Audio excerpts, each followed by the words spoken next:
I have a question. What's up with what is the background? Is that the company logo? That's it. Yeah. That's it. Cool. It was very the only cool. way I could get budget for a neon sign. No. It looks like you're in a Japanese nightclub, and I'm into it. It looks nefarious. It looks like you're up to no good. It looks like a Yakuza thing. I'm just going to circle back to what Sam said. He likes it, so the branding Yeah, is exactly. on point. It's on point. How we You know, gonna I think that was the introduction. yeah, actually. Let's I already go. started thinking segue. How are we going to stitch this together now? It's on point. No. So we have a guest on the show today. It's Sam Jacobs, CEO and founder of Pavilion. Welcome, Sam. Thanks for having me. I'm excited to be here. And Wonderful. we are equally excited as well because we're going to talk about cultivating the GTM engine today. I know this is something you focus quite extensively about. You even have a conference coming up pretty soon called GTM 23 in Nashville. It's in October, right? Yep, October 10th through 12th. Yeah. And I mean, I think you must love meeting up with folks because you also went on the road with Jaco. I've seen some pictures of you running. So you've been busy getting a lot around. I've been to a lot of places, particularly this year. So last week I was in Toronto. The week before that I was in Seattle. That's where Jocko and I went for a run together. I said, we need a picture, and there was a nice young lady running by us. And when I'm running and somebody tries to stop me, I get very upset because I'm like, this is my private time. I'm not stopping to give you directions. But this nice young lady stopped, and she took pictures of us running, and she said, actually, you got to redo it. So like we did a couple takes. So yeah, Jocko has that effect on people.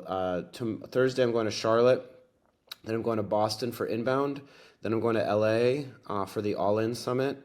Then I'm going to Denver, Atlanta, Austin, Seattle, and then and then Nashville. And then I'm going to Singapore, Sydney, and Auckland, New Zealand.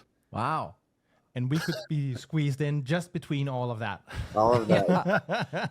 We caught Sam Jacob just on the plane from one place to the next. One question. So when we talked with Jaco, he was talking about the revival almost of face-to-face. Now with AI and all of this crazy outreach and all this technology stuff. Is that some part of the thinking here for you to be, on the road, meet with people and, jump in a jet and actually see them? Is that part of the motivation actually? 100%. That's, the Pavilion, the company, is there's a lot of things that we try to do, but at the core, at the foundation of what we try to do, is we try to bring people together. And the reality is that generative AI and a lot of technology will replace a lot of our business behaviors, but the thing that it will not replace is the sense of in-person connection that you get from breaking bread and having a meal and meeting people in person. And that's something that we've all been doing as humans for 30,000 years, if not longer. Mm-hmm. And it's the one thing that computers cannot replace, the sense, or at least yet, maybe with a headset with Oculus and, we can all like have avatars and be rabbits and, furries doing business on the moon. But for now, there's a deep sense of connection that happens when you spend time with people in person.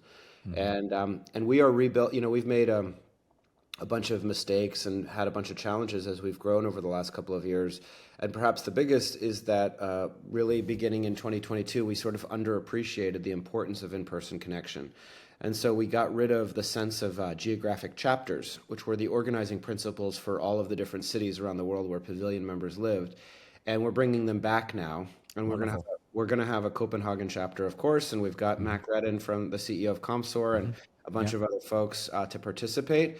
And so this is also part of the trip is getting people excited about bringing back local community, because we do a lot of digital stuff. We have Pavilion University, we have over 100 courses and schools and workshops that people can participate in. We've got over 1,000 documents in our Knowledge Hub. So if you need a compensation plan or you need a go-to-market plan or you need a 30, 60, 90-day plan, all of that is possible, and all of that is possible with technology.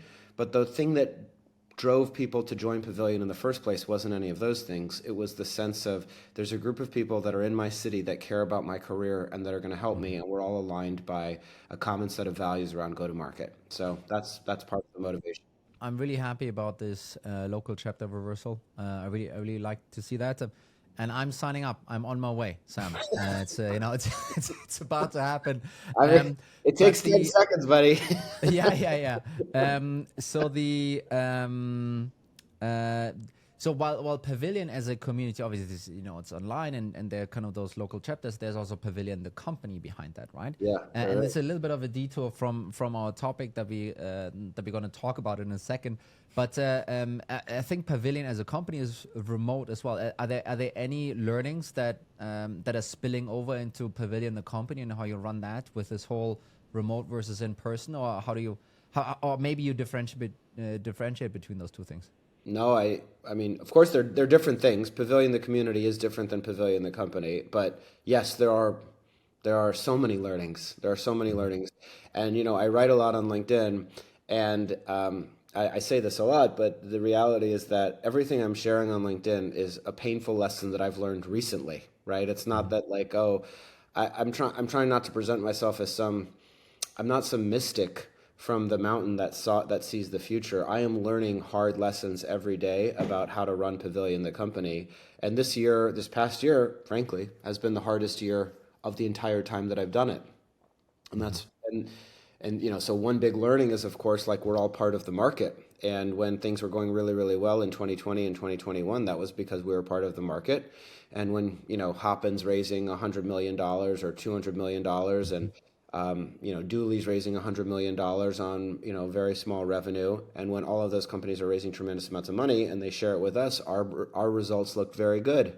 And when those companies go out of business or pull their marketing budgets back, our results look very different. And so, and we are fully remote, and that has been there's a lot of benefits and a lot of challenges, and there's also there's an ongoing conversation for all leaders, which is what we talk about, and you guys should both come on our the podcast that I run, Top Line, but we talk about culture a lot, and what is the role that culture plays in the growth of an organization, and what is culture, and is culture something that you focus on intentionally, or is it the byproduct of good execution?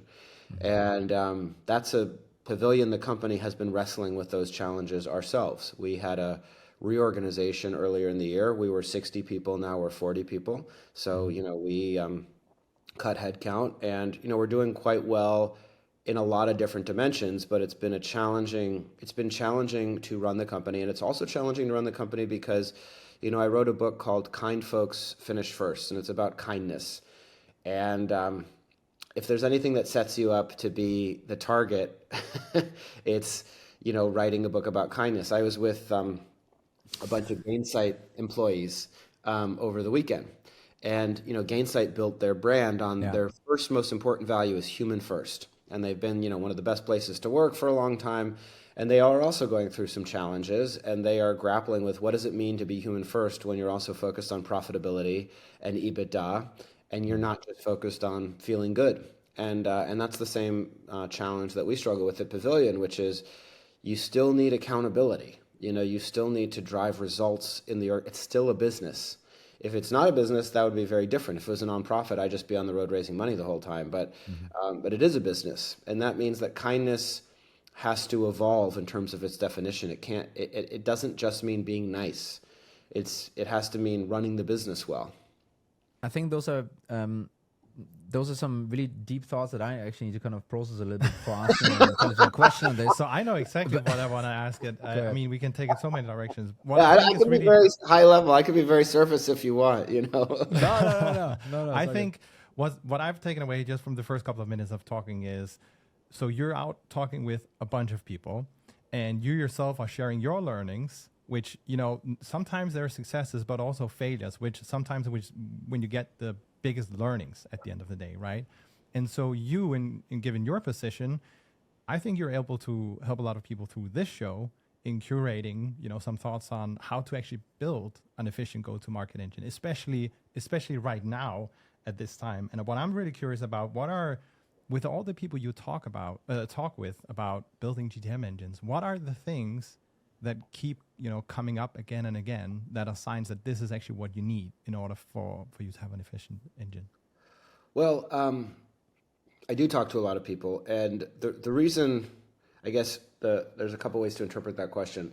The reason that efficiency is important, right, we can start with that. Why is it important? It's important because the capital markets are not available or open to companies that are inefficient.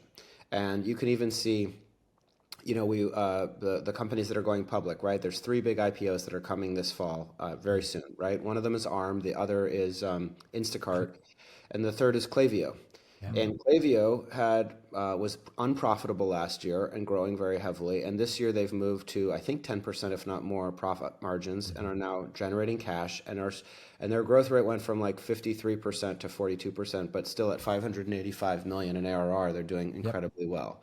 So the first thing is that there's just not a lot of, as my friend would say, there's no bid on the ask of unprofitable companies, right? There's not a lot of appetite from institutional investors to fund unprofitable companies with no visibility on being profitable at any level, right? At my level, there's still a venture market for, we're on our way to 20 million in ARR, so we're effectively a growth stage company, I guess, a small growth stage company. But even at our level, you need to be growing very, very rapidly if you still want to be unprofitable. And growing rapidly while being slightly unprofitable is the same thing. That's still efficiency, right? It's growing nominally while being unprofitable. There's just no appetite for it. So that means that if you're running your business that way, you're going to go out of business, right? One way or the other, unless you change. So this is a change that is a necessity, even more than it is, a choice.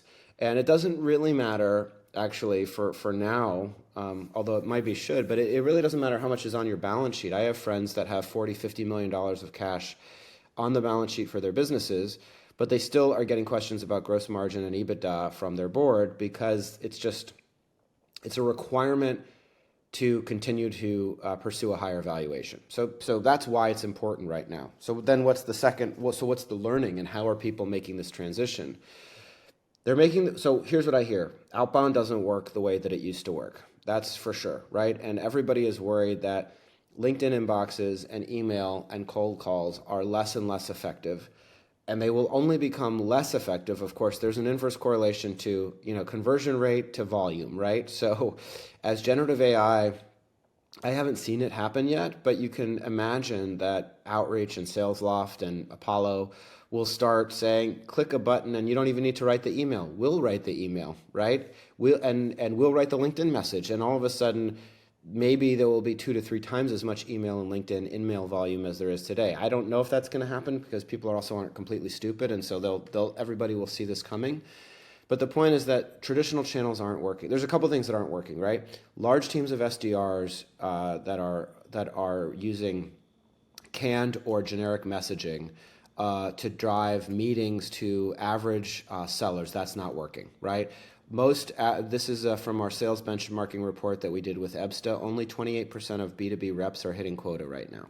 Mm-hmm. So that's a failure of that entire motion. So what are people doing in response to that? Well, one of the things over the last couple of months that has been improving is actually sales efficiency. What does that mean? That means that we're firing the team, or we're firing underperformers, and we're sending good leads to a smaller number of people that are converting them at higher rates. So one of the things that's working is just smaller number of reps. And people understanding that the way to get to your number isn't just to hire more reps. It could be to hire fewer reps and increase the quota of the smaller number of reps, and say your calendars are going to be full. We're just going to fill you up with as many meetings as you can handle, and that is going to be the way. And even if you get into the accelerators, it's still better for me than hiring 3 or 4 additional reps because what people are realizing is that every single time I send a good lead to an average, it's not even just close rate, it's average deal size, it's ACV, right? If Mikkel closes at 15K and wins at 30%, and I send a deal to the same lead to somebody that closes at 15% and 10K, the expected value of that is 1,500 versus 3 times as much, basically, right? Mm-hmm. And so every time, it's that I'm losing money. And so one thing is smaller teams, smaller, more effective teams. The second is everybody's experimenting. It doesn't mean that everybody's figured it out, but everybody is experimenting with different go-to-market motions and trying to see what else might work. And so what does that mean? That means partner motions, community-led motions, product-led motions, right? Everybody's trying to figure out what is what is the path to the customer that has a higher close rate, that builds trust, that is cheap. And even Pavilion is doing that, right? Pavilion is doing that. When we went from 60 to 40 people, a lot of that was our outbound sales team, because and that doesn't mean that anybody was doing anything wrong. It just means that to drive efficiency, I want to put my best leads in the hands of my best sellers. I have a question on this actually. So I saw you write a lot about this mirage that people still have, I believe, that hiring more AEs equals more revenue. I mean, I think some of that is in my perspective, a bit, CFO finance driven. It's like, hey, we need so much ARR by the end of the year, divided by quota gives us, 50 reps that we need to hire and so forth, right? Do you see people waking up to this mistake, or what's your take on the market there? Yeah, I do think people are waking up to it, and I think it's by necessity. And I think they're learning a couple of things. Again, the first thing that they need to understand is that, like, exactly to your point, the way that you build the financial model has a big impact on how you run the business. And if you build the model where the key input is hiring more people, and that's what makes you more money, then yeah, you're going to hire more people. So one of the things people are learning is to basically triangulate their revenue target in a few different ways. One of the first way would be, let me figure out my historical results if I have them, and let me figure out the cost per opportunity and the cost per closed deal. And let me assume that those costs are going to remain fixed, if not slightly increased, to get to whatever revenue number I want to hit this year. And that's going to give me a pile of money. And that pile of money can be allocated fungibly across sales and marketing. So one of the things that I'm trying to teach people is that marketing tends to be a cheaper investment than sales, right? I would say that the other thing, especially if you've had Jocko on here, or Pablo, but especially Jocko, is that, why are we talking about GTM? Why are we talking about GTM? We're talking about GTM because focusing just on sales is killing these companies, is really killing them. And why is that? It's because all of the pre-sale funnel is fully architected, right? We know how many leads we get. We know what our win rate is. We know what our average deal size is. We know what our deal cycle length is. But does every single company have a member health score that articulates time to value post onboarding? Does every single company really understand, here's the percent of my customers today that move from green to yellow and therefore need an intervention? They need me to call them. They need me to reach out to them. They need to use a different part of the product that they haven't been using, because all of this leads to retention. And retention, Jocko will tell you better than me, the thing that will drive your business over time is net revenue retention, but it's not even it is simply retention.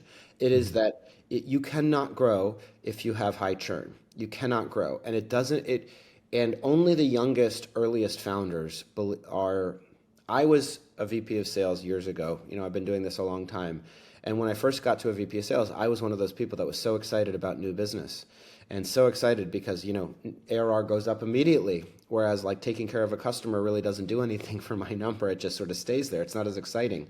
But the reality is that I don't even want to deal anymore if it won't renew. And that's the education that's happening across the industry. That it doesn't. And there's a lot of ripple effects. And for example, one of them is contract structure, because there's a lot of people that have been masking either transactional purchasing behavior or non-recurring purchasing behavior. A lot of people's ARR, right? A lot of people's ARR is just not true.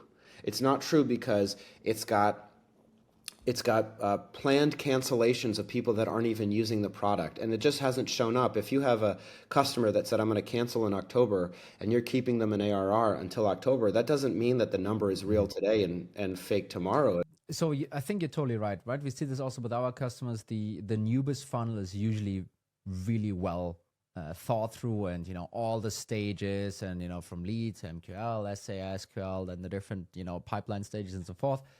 And then on the customer side, so we call it customer modeling, it's closed won to renewed, or maybe you have an implementation step in between. Why do you think that actually is? And even on this very conceptual level of how people think about the funnel, it's leading heavily to the newbie side, which then also means a lot of focus, a lot of money, a lot of budget will go to that side, a lot of brain power will go to that side. Why do you think it's so lopsided? I think it's just a lot more fun to close a new business deal than it is to close a renewal. And I think it's something to do with human psychology. I think it's something about our dopamine receptors, and how, again, if you're at 10 million in ARR, you close a $100,000 deal, you're at 10.1, just like that. You're at 10 million in ARR and you renew a $100,000 customer, you're at 10 million, you're flat. Yeah. And it doesn't feel as exciting, you know? But I think it's also like who hits the gong? Well, Yeah. sales do. What about CX? They don't get to hit the gong. What about marketing? Yeah. That's a different conversation altogether. Everybody should hit the gong, Mikkel. Yeah. Wonderful. So kind of stepping, one level up, and you, I think you recently also maybe did a show on Top Line on this topic, which is actually around alignment. And you have the whole GTM. I think Sandgram talks about you don't have a sales problem, you don't have a marketing problem, you don't have a CS problem, you have a GTM problem. Tell us a little bit more about that, right? Why do you believe as alignment? Why is it so important to run an efficient shop at the end of the day? Well, it's what we were just talking about, which is that you have to have a conception, not to be like too profound and not to be too abstract, but you have to conceptualize what's happening with your customer in a way where everybody can speak the same language, where everybody has the same set of data. That for the reason that it's important is because if you don't have the same data and you don't have the same conception of the customer, then you will, as we've just talked about, gravitate towards new business as the remedy to all of your problems. And it's even happening in it's happening. There's a conversation today in my company that is very similar to the type of conversation that we're having right now. So why is alignment important? It's important because alignment is the only thing that puts the right emphasis on renewal as the logical outcome of doing the thing that makes the customer actually valuable to you and to them, right? And what does that mean? It means that selling a deal is not useful to the customer, right? It's only useful to you. Renewing the deal demonstrates that the customer agrees with you that the solution you provided is valuable. And that's why I'm saying it's a bit of an abstraction, because the point is we're trying to build things that are actually valuable to people, right? And and that's kind of where we get twisted, because with the lack of alignment, you're solving inevitably for your value, but not their value. And over the short term, and sometimes it's very short, right? It's like over 2 days before the quarter ends, that number looks good. But over the medium and long term, the only way to build a sustainable long-term business is to deliver ongoing value to your customers. That's the point. That's for me the point of Klaviyo, of their S1, which is that if you look at their ACV is $5,000. They have 134,000 customers, and yet they have 114% net revenue retention. 114 net revenue retention on SMB deals like that is absolutely amazing. And what does it mean? What does it mean when you read that thing? Because sometimes I was reading the S1 and it was like, what the hell are they talking about? Data layers and application. And I'm not a technical person. Here's what it means. It means that Klaviyo helps their customers make money. That's what it means. That's what it means. It works. Whatever it's supposed to do, it works. It sends you a text message at the right time. And fundamentally, we have to get back to that idea. And that's what Jocko talks about. If you want recurring revenue, you need to deliver recurring impact. And your customers will tell you if you're delivering recurring impact. And if they're saying that there's high churn, they're saying you're not delivering recurring impact. And that's what you have to do if you want to build a big business. And that's why alignment's important. I'm also just, one of the things we like to do every now and then is get a bit more practical as well with this stuff. And especially alignment, I think it's one of the subjects that gets a lot of coverage. But what do you do at the end of the day if you have a VP marketing and a VP sales that aren't agreeing, right? Because part of this alignment exercise also happen in, when you're down and executing.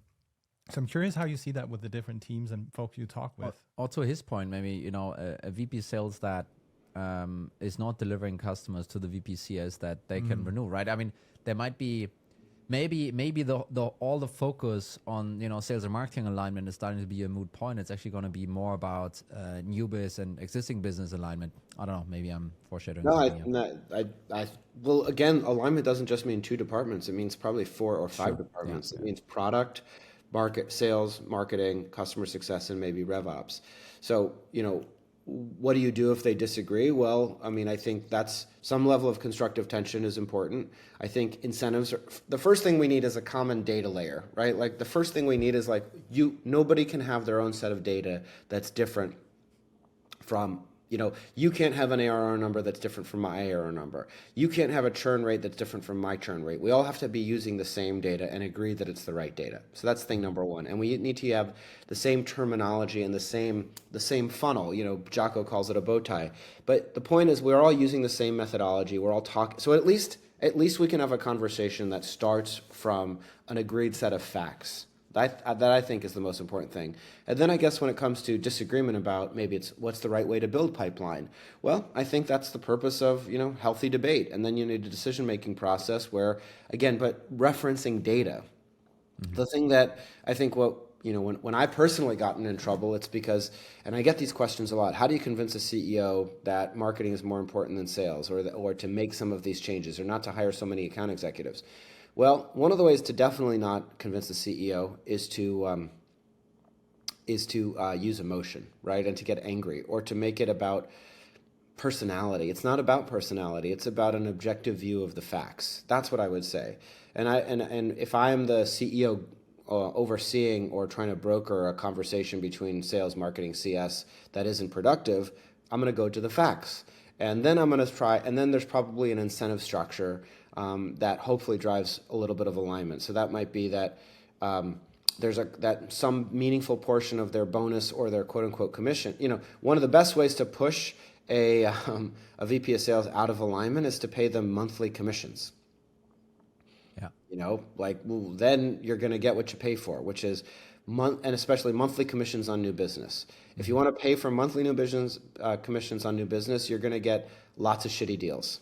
And if you pay on aggregate retention or you pay on all of the executive team aligned against an ARR target, which obviously includes both new business and retention, and then from there you cascade down the metrics of the funnel to the individual department heads. So you say, okay, yes, the executive team is comped on ARR in total, but the director of CS owns retention, the director of demand gen owns new business ARR. This is the number. There needs to be accountability. I think that's where it starts. And then it's like, oh, well, we should go to this trade show. No, we shouldn't. Okay, that's where there's never going to be perfect agreement on those kinds of conversations. But I think if you have the same set of data, you have a high chance of getting to the right answer.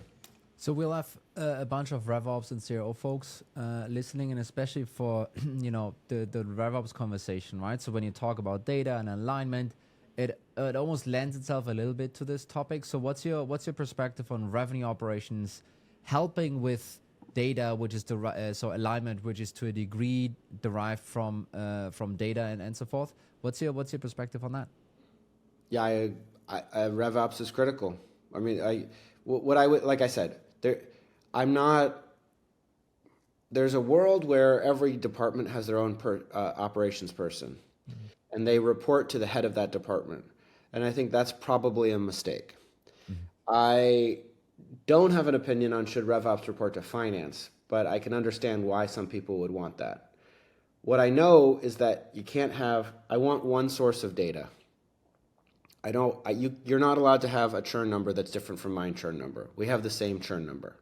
That's the most important thing. And that's why, and I would say that in this aligned world, the profile of the leader is different and might come from RevOps more than it ever has. It might be that the chief revenue officer or the chief commercial officer originally comes from RevOps in a way that wasn't seen as acceptable before because they never carried a bag or they were never an account executive. But the person that understands how all the different pieces of the business fit together, which often is also the CFO, that person tends to be more valuable than just a person that can rally the troops to hit a specific number. That's actually pretty interesting also because we've talked with a few folks about this area where there's a lot of thoughts around this particular topic where we chatted with Chris Walker, for example. And his point was it's really hard to weigh in on the go-to-market when you don't have the practical experience.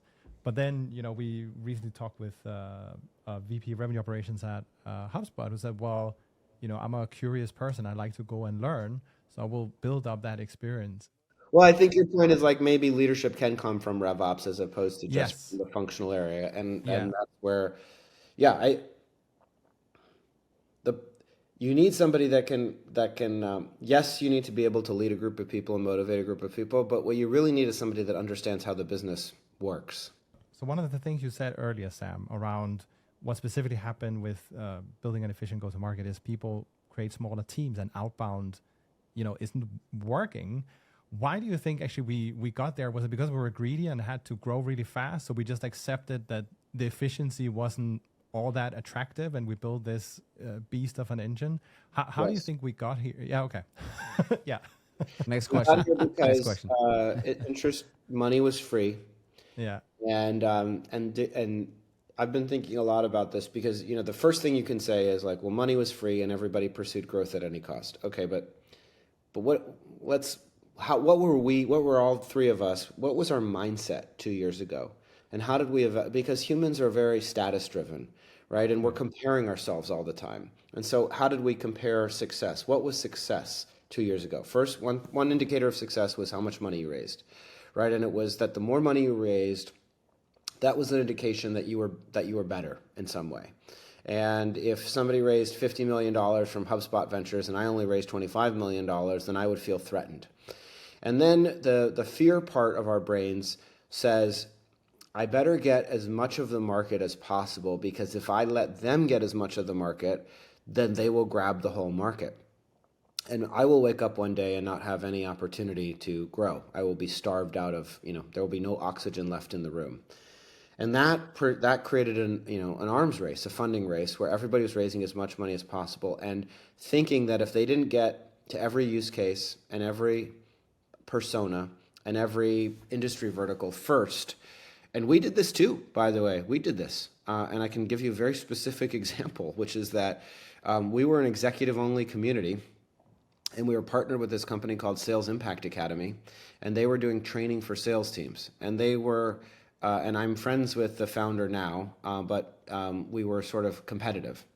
And I felt like, well, I know what he's doing because he's using all of the Pavilion members to teach his classes. And why do I need to go through him? I can build that business too. Literally, that was my thought. I can build that business. And I did build that business very expensively. and then neither he nor I knew diddly squat about training and enablement as an industry category. But here's what I'll tell you. We were peacetime decision makers, right? Because the money was free. And so, and everybody needed to attract and retain great sales talent. And that meant that they needed to invest in training and enablement solutions like ours, whether or not they worked, whether or not we were actually very good at what we did. And meanwhile, so that pulled us in an entirely new direction, right? And as much as I lecture, we did the wrong thing, right? We got distracted because there was money available, and we said, we're going to be a sales training solution for SDRs and account executives, and we're going to be a training solution and a development platform for VPs of sales. And all of the VPs, not all of them, but many said, well, what are you really trying to do here? Are you trying to be, who are you for? I thought this was like my special club to be a badass CEO or VP of sales. And now it feels like you want to be an SDR training platform. And I don't really want to go to a cocktail party with SDRs. I'm trying to meet other people at my stage of growth. And meanwhile, to deliver, and what is why did we do that? I mean, again, this is sort of but this is a bit case study in all of this excess, right? Why did we do that? Well, we did it because I was not thinking from values or from first principles. I was thinking the training business is a B2B business. And that B2B business will renew at 70% or 80%, and it'll have 100, 125% net revenue retention. And meanwhile, the executive business is much more like a B2C business. It's going to have 2-3% monthly churn. And so I'm going to trade executive revenue for B2B revenue, and I'm going to build a more valuable company. And what actually happened? Turns out the training business doesn't renew better. It renews worse. And it renews worse because it doesn't work that well. As we all know, watching a bunch of videos doesn't make somebody an expert at doing that thing. And it diverted our focus, and it was expensive. And so all of the economics that were supposed to be better actually turned out to be worse. And that's why today we are really triple focused on executive community and moving slowly out of being a training platform for SDRs. So I mean, and this is, you can decide whether or not you want to answer that question, but I feel some of those decisions actually came around or after you raised the 20 million, right? So I think this is when you started to open the doors to SDRs, and did all, I don't know all the details, by the way, but was this basically kind of also part of the business case in order to raise that money, to kind of say like, hey, we're going to expand the TAM, we're going to have all of those roles in here, we're going to charge all of the money, we're going to add this other thing? Was that part of your thinking actually to to raise those funds? It sort of like all happened at the same time, but you're not wrong that it. And the other, why did we change the name from Revenue Collective to Pavilion? Well, it was because like, oh, this idea works for salespeople. Why can't it work for HR leaders and legal people and anybody? And so I'm going to build the largest community of professionals in the world, and it sounds nice, but and it might be nice one day, right? But like the whole thing was like, hey, dude, at the time we raised the money, we were at 4 million in ARR. Like, why don't you sell all the salespeople first?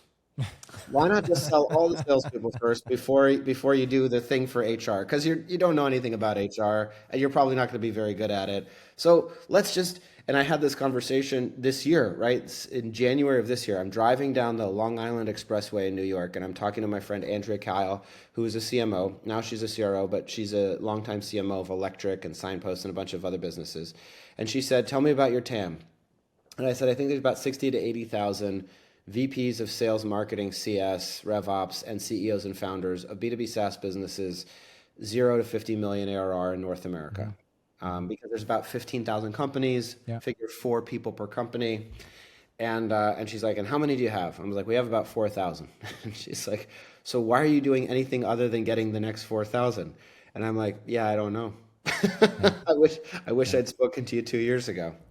But so previously, so you're VP of sales originally, quotes, and then kind of previously you said like, hey, marketing is the best way, or most, one of the most efficient ways to grow the company. How did that change come about actually? How did you go from and how did you get to that point of realizing, hey, that's the most efficient growth lever to pull, and that's the one you should be pulling? I've believed that for a long time. I believe that for a Okay. long time. I Yeah. wrote the first time I like meaningfully put content out on LinkedIn was in 2017, and here I can post it. It's called "The Wrong Way to Scale." People should look it up. Sam Jacobs. Let's see if it. And when did I write it? June 29th, 2017. So I was working at the Muse, and it was because I'd worked at this company Axial and Livestream, and I just made this mistake at Livestream, where they had all of these leads, and I was like, oh, look at all of these leads, and I can explain why they were not leads, but I didn't think that through. So I was like, look at all of these leads. I can hire like 15 salespeople and just triple the business. And so we hired all of these salespeople, and the business didn't move. It didn't move at all. Why didn't it move? They weren't really leads. They were people canceling and then re-signing up monthly subscriptions because they were using the product for one single event and then canceling it afterwards. And the idea that this was ARR in the first place was like a total myth. It was not ARR. It was one-time purchases that were presented as ARR because it was better to present things as ARR. And so that's when I wrote that article to say, hey, stop hiring all these salespeople. I ran Pavilion full-time from 2018 to 2021. We didn't start building a sales team until really the end of 2021. And after we raised the money, and then we were pursuing this B2B opportunity, we'd grown from word of mouth and from high net promoter score the entire time of our whole existence. And it was only in the last 2 years that I'd gotten turned around. And did raising the money turn me around? Yeah, it did turn me around a little bit. And I went from, everybody went from, hey, isn't it nice that I get to have a company, to maybe I'll be a billionaire. Like, should I buy a private plane? Like why does Richard Branson get an island and I don't have an island? I want an island. And that, it was a sickness, and I'm recovering from that sickness. So I think one of the interesting things here is also like you now that you talked about sales, it just got me thinking in relation to go to market. You also have certain motions running or need to build new motions And in particular with the shift we've seen as of late, so you said people are, scaling back the teams and have smaller teams. Usually it's because they knew something was wrong or broken, right? So what are some of the signals you've picked up on that, hey, this motion is just not working? Is there some wisdom there to share potentially now for the listeners? Sure. Well, quota attainment rate. I mean, let's just look at there's certain businesses that it does work for, right? And I'm sure there are businesses that are growing. I think cybersecurity is growing really nicely right now in this economy, and companies like ThoroPass or Vanta are doing great. But your metrics will tell you if things are working or not working, right? So, and I have the data would be, first of all, here's the data that we've seen, right? Close rates are, sales cycle length is up 30%, right? Average deal size is down, close rates are down, and only 30%, I think the number is 28% of reps are hitting quota. So again, if people modeled that, great. But most people didn't model that, right? Mm-hmm. So that would indicate something's not working, right? The other way to figure out if your go-to-market motion is working is I call it the calendar test, right? Open up the calendar of your reps. They should be having let's say 3 is a lot, 3 outside meetings a day, right? 15 during the week, right? That's a busy rep. That's a pretty busy rep. A mildly busy rep, 10 meetings a week, right? How many meetings? And no daily huddle, no going to the doctor, no blocked for deep thought. How many customers are they? It doesn't have to be new business. It doesn't have to be net new opportunities, right? It can just be like, how many times are they talking to people that don't work at your company for the job that they're supposed to do, which is bring in more money? And if it's less than 10 times per week, then don't hire any more people. You don't have anything to give them. And I've seen so many. So anyway, we know that's the symptom. That's the indication that things aren't working, is falling win rates. And I think, but again, there's certain people that are good in this environment, and that's the difference between peacetime and wartime, or between, if you don't want those metaphors, good, hard, and easy, right? Yeah. And there's people that can succeed when things are easy, and there's fewer people that can succeed when things are hard, and that's okay. And that doesn't mean anybody's a bad person. And the last thing I would say, though, to your point and to Sangram's point, because he'll say every new motion that's a new investment. It's not so easy to snap your fingers and say, I'm going to do PLG now, or I'm going to do community-led growth now, or I'm going to do partnerships now. So you just have to understand that if you're making a new investment, you're not going to have predictability around that investment for some period of time, because it's new, it's different, and it is an experiment, and that again is problematic for people, because that means that you have excess capital to fund experiments that are going to hopefully lead to some more productive uses of capital. But anybody thinking that we're just going to go to PLG and it's going to be awesome, incorrect. Yeah, and I think Inside Partners, and I'm not sure how else, probably Winning by Design as well. I think they just released some research on PLG actually spending a lot on sales and marketing compared to sales. There's a whole new can of worms to unpack.